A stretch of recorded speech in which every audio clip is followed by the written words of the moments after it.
there's the issue as to what the policies are doing, are they allocating sites or not? You could have seen the statement written by the representative on that line, so those things we'll discuss on another day.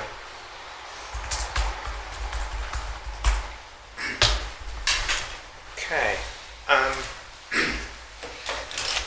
Moving on to matter 2 on day 1.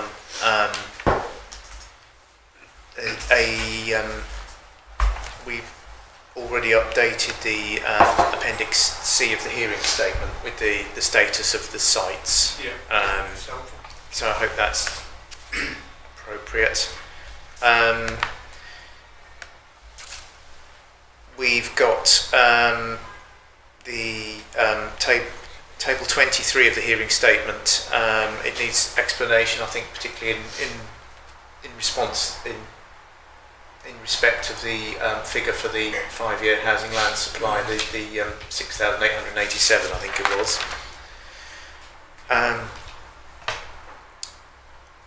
The Brownfield Land Register, that needs to be added to the exam library, is that correct? Yes.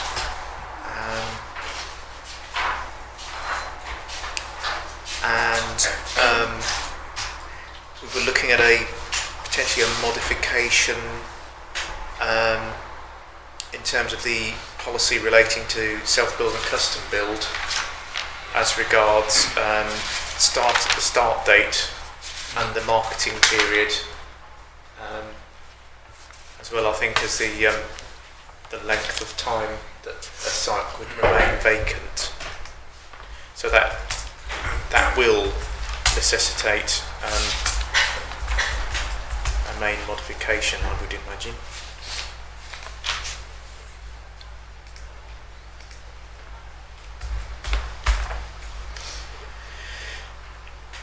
And then we've got, when we're talking about policy 14 and the wheelchair accessible and wheelchair adaptable buildings, we were talking about a change to 2% and 4% to reflect the evidence. Is that correct? Help me if I'm wrong. Yeah, Yeah. Okay, so that was a matter I think we will reflect upon and will include, I think, in our advisory letter. There's also the matter of table 7 we will take away in its relationship with the joint course strategy. We have that interesting technical debate. Yes. Working pinheads, etc., and trying to work out really the direction on that. So we will take that away and we will come back to you on our views on that. And the implications of that will affect the position in terms of whether we need to make a finding on the 5-year housing land supply or not. But that will be important for us. Okay. Right. And then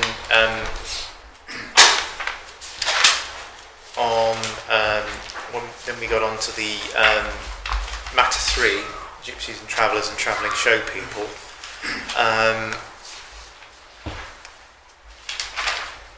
was policy 16, wasn't it? The feasibility of providing accommodation for extended families at Epton Lane. Is this feasible, desirable? Can it be funded? How does the current licensing system work? And we were looking at, it was all to do with configurations, wasn't it, as much as anything else? Yes, and I talked about the need issues, and I said my consideration will be in respect of the soundness of actually putting a strategic policy into this plan and deal with that, and if it sounds, what form should it take? And I said I may give some thought to whether it would be subject to review policy or whatever. It's just really a case of reflecting upon where we are in terms of need and what this plan is trying to do. Think about the purpose of the plan, but also think about the framework in terms of national policy and what strategic policies should do. So yes. Those are things that I will take away, and again, come back to you in our advisory letter. Okay.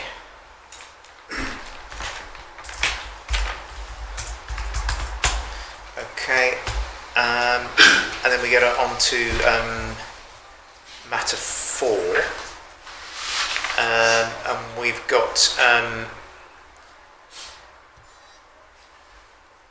the exceptions test for the Abington Mill Farm site will need to be reapplied if the access issue can be addressed, and then a site-specific flood risk assessment as well. Also got, as regards the site at Upton, LAA 1099, I've got this down just as a marker at this stage. Perhaps work towards a statement of common ground that would be with Homes England if the flooding issue can be resolved. I think the council's position was coming into the hearings that flood issue, you weren't satisfied that it should go forward as an allocation, and you need to reflect on that and we will form our view on that. It would be helpful to have your updated view. Yes. So just to guide us in form of the note. Okay. We have the proposal at the moment, which we need to decide whether or not the plan submitted is sound. So what is before us at the moment within the submitted plan is the site for particularly 40 dwellings. Your suggestion to us that actually, on reflection, following the extra work, that isn't actually sound, we should take it out. Third what Homes England said, so the council will reflect on that. Yeah. And advise us what you now think. Okay, so Whether your view has changed or not, and we will form a view based upon the guidance for yourself and from the Environment Agency. yes, of course. And with regard to what we've heard from Homes England. Yeah. Okay, and then the site at Quinton Road, 0171, and this came up again today, didn't it? But liaising with the Environment Agency on the likely capacity, deliverability in the light of their evidence, and we then do a note to you. I think that was what was agreed. Yeah. And as we've discussed today, it could end up with potentially a site-specific policy, or... That's precisely what my notes say. So Oh, good. Okay.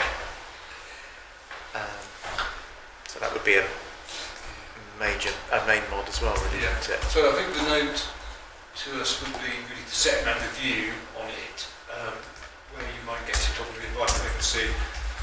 Where the other moment is probably in our advice letter, we will take that into consideration and comment upon whether we feel, or what we feel about the site, is it sound or not, and whether it would be appropriate to have a site-specific policy. I think, and the issues that lead us towards asking around a site-specific policy are not just the flood risk, it's the fact that if the site were to be developed and perhaps levels raised or something like that, what that would do to the rest of the floodplain. So it's those sort of implications as well, which are important. We have discussions along those lines as well. Yeah. Yes.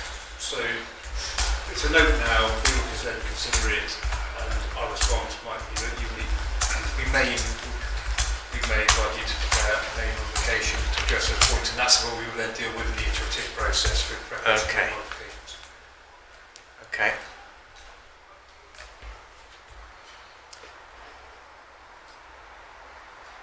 Yes. Now that the next one was proposed allocations and existing open spaces, and we discussed it today and as well, providing assessments to you in terms of framed in the context of NPPF paragraph 99 as to the cumulative effects of much as anything of allocating open space sites against total surplus of open space, and it needs to take account of sites that have a typology under the old sort of PPG 17 regime, but also some of the sites that have been referred to, I think, are sort of incidental open spaces as well. Yeah, it's just really just so we have your workings, really, and how you've reached those conclusions. Yes, exactly. So it's sort of it's by sub area as well as borough wide, isn't it?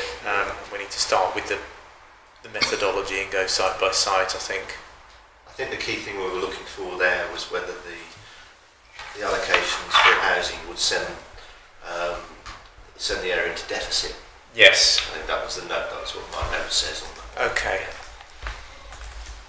Yeah, and I mean, if you could frame it in the context of national policy set out paragraph 99 of the framework, and that's the approach we will take to looking at this.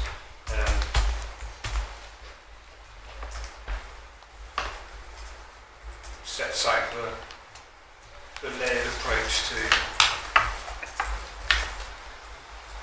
considering whether existing open space, sports, recreational buildings, etc. should be built on. So applying that tiered approach to set out in policy 99. Okay.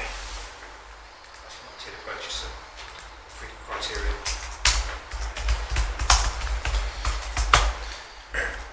Right. And the other note I've got is to keep you apprised of sort of progress in planning applications as regards site 1102 when it's approved and so on. Well, I think that's actually a general principle for other planning applications in relation to other sites that are proposed in the plan. Yeah. And just because if the planning permission is granted, it gives us some comfort about developability. Yeah. And of course the status is then changed, and if it's got planning permission, it's a commitment, isn't it? So it's useful for us to know those things as they come forward. And whether you wish to do that by updating us with a batch of them every now and then, or after a committee or something, if you've got a few that are coming through. Yes. That would be helpful. Yeah.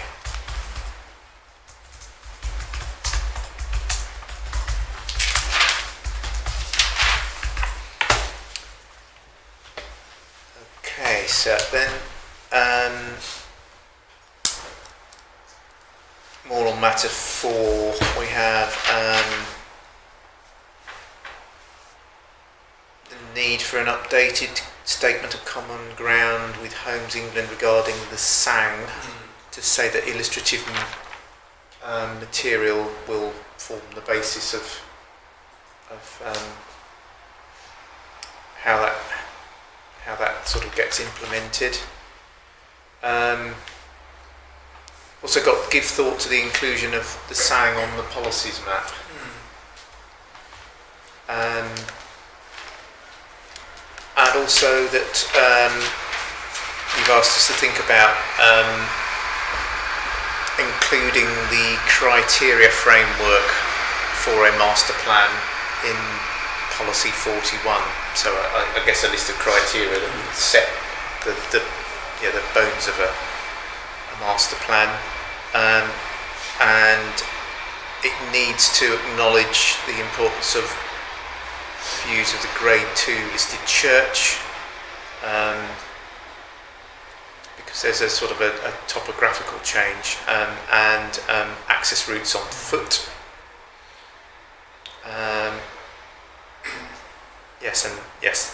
And something that says that the application will need to include a master plan consistent with those criteria that we've set out in policy 41. Is that what you were looking at, Sam? We also discussed the vehicle access and connection through Great Alton, didn't we? And the master plan to include that sort of highways or vehicle access elements. So yes, I think we discussed minimising works to the green, to the northern to an extent compatible with achieving safe and suitable access. So it's Yeah. protecting the character of the green Yeah. to the north. Okay.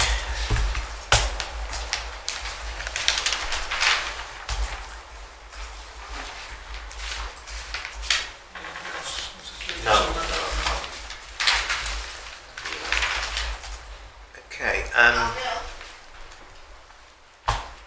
So that's as far as we've got on the green. Then we move on to the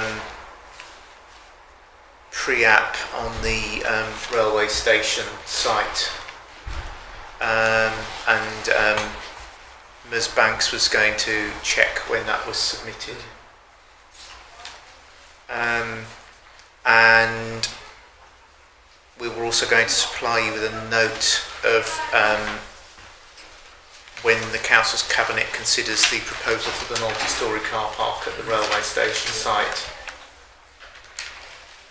which that's imminent, isn't it? I think that application. Okay,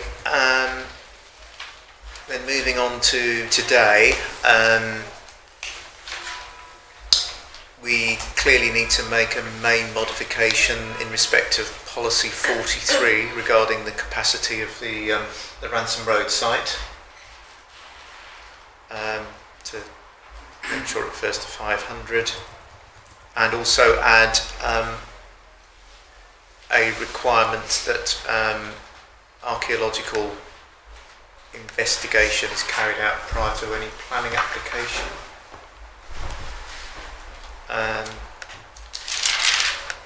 We also need to, I mean, this comes under your general point now about keeping up to date with any progress on pre-app and planning applications, particularly about site 1010 as well, in the town centre.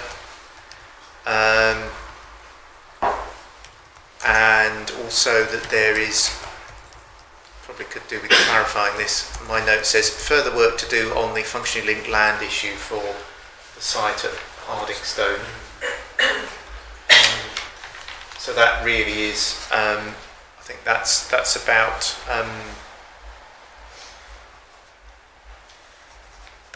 that's partly about the impact of building next to an area of potential functionally linked land, Yes, isn't it? I think it was about reconsulting Natural England as well. I think it was, so in the context of the SUV development, is it actually an issue that needs to be addressed through a plan? Is it a matter of Natural England? Is there enough information for them to say, well, actually, in this case, it's not an issue, we're satisfied with the evidence, therefore it may not be an issue with the plan, or if it is an issue, how is it dealt with? Yeah, It was dealt with through property criteria. I think it was responding to the point and helping us, the point that Mr. Booson mentioned around the absence of bird surveys, saying there was a step before that to assess whether it's actually capable as a functionally linked land due to the proximity of the public footpath and the development. It might be the Natural England has a different view on that, and they wish to have more evidence given it relates to a habitat site. Yeah. Which would lead us to a plan down a different route, maybe to the same place ultimately, but we need to be, in order to be compliant with the habitats regulation, we may have to follow a different route. Yeah, okay. Okay. And also, there's the issue on the same site of the need potentially for a site-specific policy. I suppose as much as anything to deal with those issues. Yeah. Again, there's the general point there is whether a site-specific policy is necessary or whether it can be dealt with by adding to the more generic development management policies that they can be called by that, because obviously in the plan you've got some sites that we have discussed where there are complex issues where you've got a site-specific policy, and then you've got the other sites which are covered by development management policies, but obviously we've identified some of those policies where the issues are fairly complex, and it may be that the development management policies are too weak and they could do with beefing Yeah. up generally so they can control those adequately, or there's a need for a site-specific policy. So it's really mulling over Okay. those two approaches. So I think at this stage we would invite you to consider, from your perspective, what you want to deal with your plan as site-specific policies. In any advisory letter, we will provide thought based upon that note Yes. on what we feel perhaps ought to be done. So we may invite modifications in respect of specific policies. Or it might be that, as we discussed, it might be some of that may be dealt with through another column in policy 13. We might identify where certain things apply that need to be considered. So all in your court really to think about Yeah, how you can make your plan effective when your development control or development management people are implementing your policies. We will then give support to that and how we respond to that. Okay, yes, because that was my next note, was do we need to change policy 13? And I've got a sort of capital letters mull this over for next week. Yeah, give it some thought. I mean, it is one possible solution, certainly in respect of some of the sites, to use that as a way to identify issues. It could be cross-referenced to other policies. Yes. In many cases, the nature of the cases are such that site-specific policies are not required. We acknowledge that, and many have consented. But there are others that, in order to be effective, we may recommend that there are site-specific policies, or more than there are at the moment. Okay. We need to reflect on that too once the hearings are finished. So. Okay.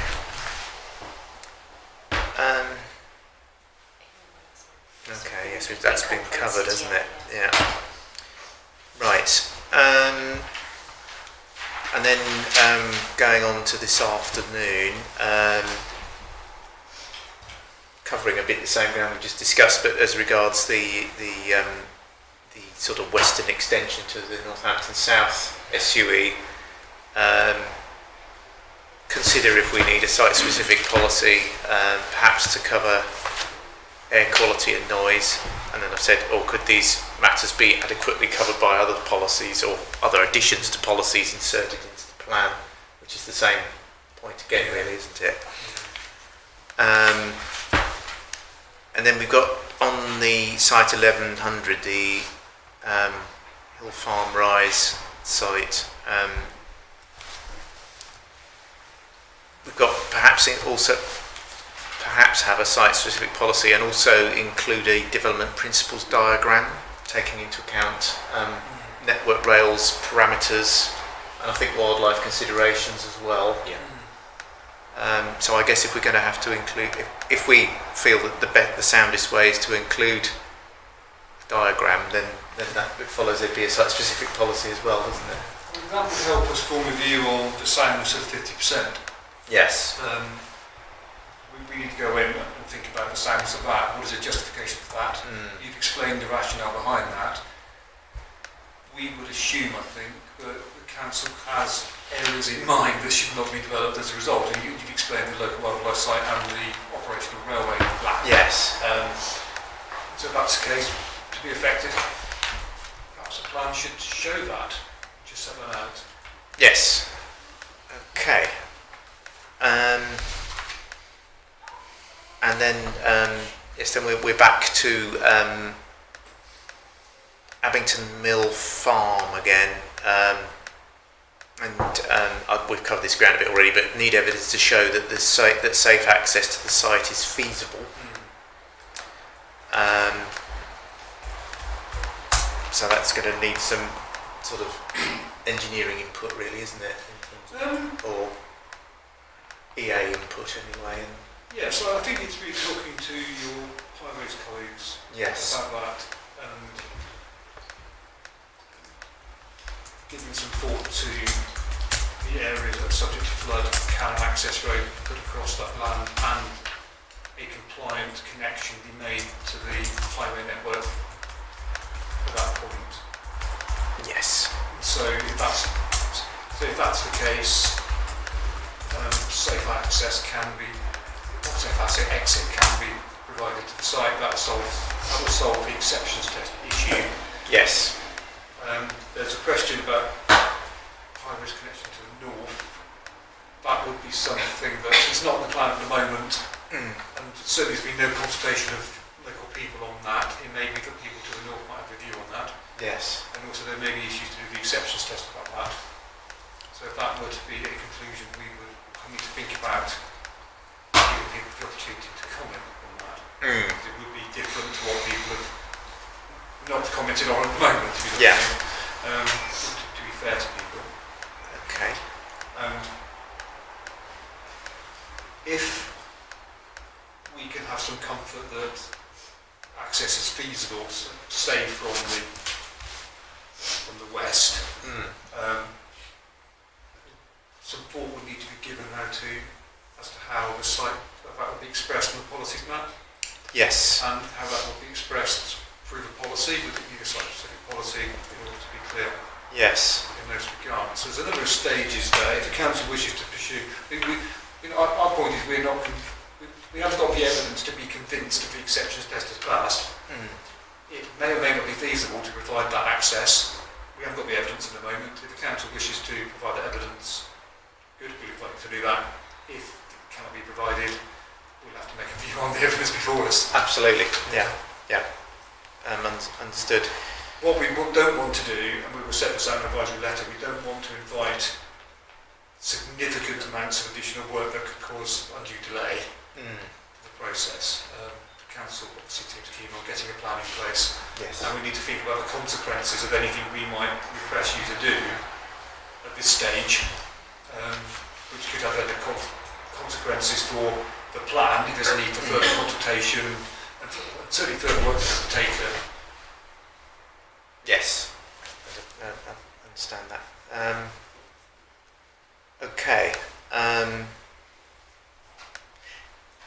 then my slightly rambling note on this is we need to do a note to you regarding the projects that the Abington Mill Farm development could contribute to. What we would be losing in terms of green infrastructure in bringing forward this site. So the point here is the consistency between the two policies, the policy of the core strategy and the policy of the plan, in terms of how it treats green infrastructure. So it's to really know what the value of the green infrastructure that will be lost.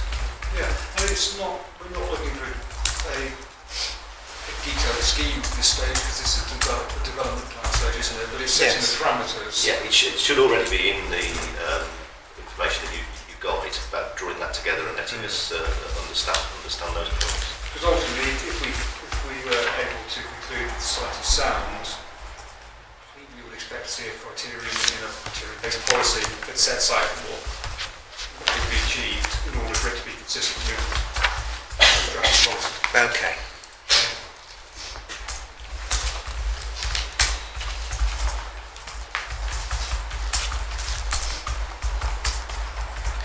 Fine. And then there was your last point about the consistency in terms of allocation numbers, indicative capacity set out in policy 13, and then site-specific policies that talk about up to, at least, and variously other things. And that we need to make the plan effective. We need to set out in a brief paragraph in support of policy 13 whether these capacities have been derived from evidence to support the local plan, and then the eventual capacity will be determined by the end process, essentially. Yes, except where there may be site-specific policies where you provide a certain number, because in fact, is where your work is taken. You say if there's historic environment issues, we discussed one of those sites earlier. Yeah. With a certain capacity. So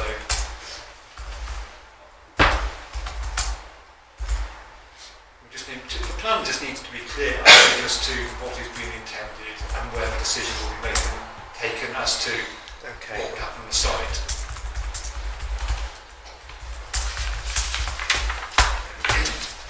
Okay. And that's all the notes I have. Yes. Well, there are a number of things we will take away and consider, helped by the further information you'll provide us, which is a clarification of the existing evidence. I don't think we've invited you to do anything new and form any new evidence at this point. If we do that, we would probably want to provide opportunity to representatives to comment on that, because they wouldn't have seen it. Okay. So this stage is to provide us with notes to guide us in the preparation of our advisory letter. And there are so that at this point we haven't made decisions on things. We've discussed potential main modifications and potential solutions to issues of soundness, but we need to go away and actually sit down when we finish the whole of the hearings and for our consideration of the written representations of the evidence. And we'll write to you on what our conclusions really following the hearings. Okay, so I don't want people to get the impression that we've made our minds about things, because at the moment we need clarification on a few points that enable us to do that. Yes. Okay, and no doubt themes will move on a bit with the subsequent hearings that we have programmed too. Okay. There may be a need for additional new evidence to be prepared, and we'll just consider that and how we deal with that ultimately. Okay. One of the things we will do for our advisory letter is set out how we feel the examination should progress, and we can then look at timescales, etc. in that, and the relationship with the preparation of the SPD, etc. So we can give support to that when we prepare that letter. Okay. And in the meanwhile, if you want to give us some further indications on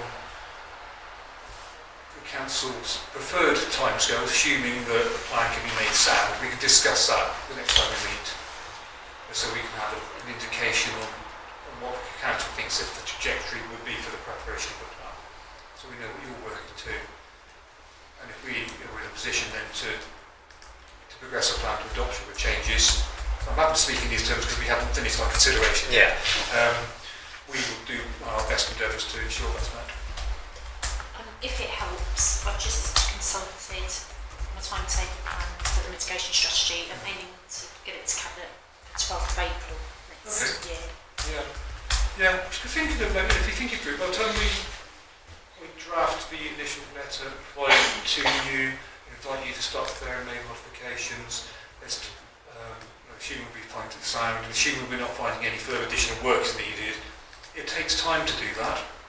It takes time for you to do the work, it takes time for you to talk to consultees, and to make sure we don't end up with potential main modifications where statutory consultee goes, as I've had recently, last minute, I don't like that. I want to make sure we don't end up in that position. Yeah. You then, question you may not be able to answer, but then you may have to go to Cabinet with your main modifications and seek approval for their publication. I don't know, it's something for you to consider, depends on your scheme of delegation. Some councils do, some don't. So that would need to be factored in as well. Yes. In terms of timing. And then there's amendments to the SA, HRA need to be done. And all of that preparation work needs to be done. The sort of timescales we're looking at is feasible, isn't it? It just depends upon the outcome, on our findings. Yes. But in principle, it appears feasible. But depending on when we get we caveat quickly. Absolutely. I understand that, sir. Yeah. Okay. Thank you for that. That's really helpful. We'll do the same thing and we'll meet again. As you prepare this information, please provide it to us via Mr. Kemp. We will take it to you. Most of the things you're providing we can just publish on the examination website for people to view. There should be really clarifications of existing positions. So Yes. that's good. Have you got anything else to choose? No. Okay. Before we conclude for today, I just want to check to make sure that how people feel about how we manage the COVID precautions. I think fair to say that we're comfortable with how the school's set up. It's quite strange, to be perfectly honest, coming back into a room full of people. At one point we had almost every seat taken. I'm thinking, I've not done this for quite a long time, and my perception of the world's changed. But just people just generally happy. So I think that's important to ask that question. No one's put their hand up and said anything so far. Then is there anything we would need to change from the next time we meet? I think is the point. And the other question is, are you aware of anybody that's come down with COVID since we've been sitting? No, From the participants? no, I'm not aware. No, so I mean, from my perspective, I think it's fine. We've had the windows open. Yeah. People have been good about wearing masks when they're not seated. And they've left when Do they finished as well. so do the tables get wiped down in the evenings? Is that? Yes, that's part of the reason why the building is shut at 5:30, because the whole building is, particularly surfaces, are all cleaned every night, and there has to be time allowed for the cleaners to get around the whole building. So it's surfaces, door handles, everything like that. Yeah, the reason for asking the question is just to make sure, is there anything we would need to do before we meet again? And do we need to do anything in a different way? I mean, I can't think of anything actually. Both Mr. Thursis and I, we are doing flow tests. We're doing what we can do. So I don't think there's anything, and I don't anticipate the sessions are going to be have a greater attendance than we've already had. If anything less, so I think we've probably had our peak attendance now. Yes. So the room should be less full for the next stage. Yeah. Okay, thank you. I think we're doing our best. I would say it's Yeah. impossible to. Well, it is. It is. There's only so much you can do. I think we're doing what we can do, and so we're all off sick next week. Yeah, well, the main thing is that if anyone has any thoughts on anything additional we should be doing, and we're working within the risk assessment that has been set out, everything is being done, I think, that we could humanly do. I just thought I'd pose a question because we're all adjusting to this changing world, aren't we? And I think it's only reasonable that having spent a few days together in these hearings, as expected, we just make sure it's our event that people are content. No one's raised anything, and I think that the webcast is helping people watching that from home, so they're not having to travel in, etc. So that's good. Thanks to the guys for getting that to work. Yes. Okay, well, is nothing else then at this point? I think so. Okay, well, thank you for your contribution this week. Good discussions. I think we've moved on our understanding. We've done quite a number of items, haven't we? Yes, we have contributions. It's very helpful for all the participants, including those who are not here at the moment. So, thank you very much. We will adjourn until we meet again on a week on Tuesday. Thank you. Thank you, sir. Thank you. Thank you.